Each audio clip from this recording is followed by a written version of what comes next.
Dlamini, kusazosebenzeka nje kodwa njengoba lento sekuphazamisile emoyeni. Hayi yangiphazamisekanga emoyeni. Into zakhona nje lezila emjondolo vele. Ima. Usakakwazi lokho. Usakazi.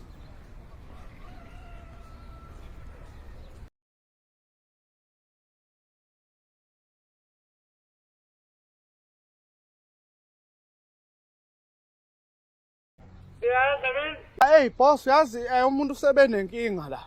Okwabafana kuzama ukungibamba inkunzi. Kuthi ukuthatha ifoni. Okay, bebezama ukungibamba inkunzi befuna ukuthatha ifoni. Angishongo ukuthi bayithathile ifoni.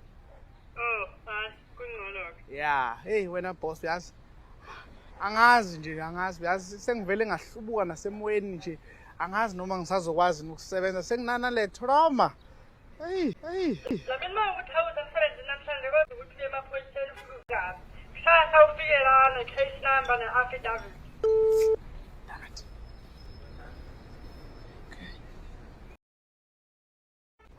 Hey, Dlamini yini? Cha boss angisafonela lokho. Cha ngisafonela lokho. Into engiyifonelayo wena boss la ukuthi ngibuza ukuthi ngabe unkosikazi wakho usawathunga nama traditional attire. Oh, yeah, usayithunga. Shutho na boss la kunosisi la obefuna ukuthungelwa ingubo traditional. Anganoma uboss angangisizani ngefone number ekankosikazi. Ngempela bandla Dlamini ngicela ungisize. Okay, inamba yakhe ithi 069. Okay, inamba ithi 069 999 114. Hayi, ngiyabonga kakhulu boss, ngiyabonga. Imaki weboss. Ngabe unkosikazi kaboss uyazi ukuthi uboss naleli security elisha lentombazane bayazwana kakhulu.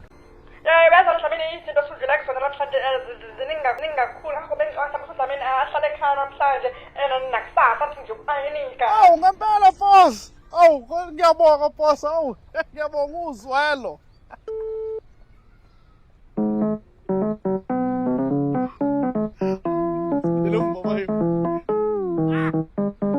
Sintwana encane ibhala inamba hlanya abantu maze sifike kahle kaze khala abantu imino phezulu manje mesusula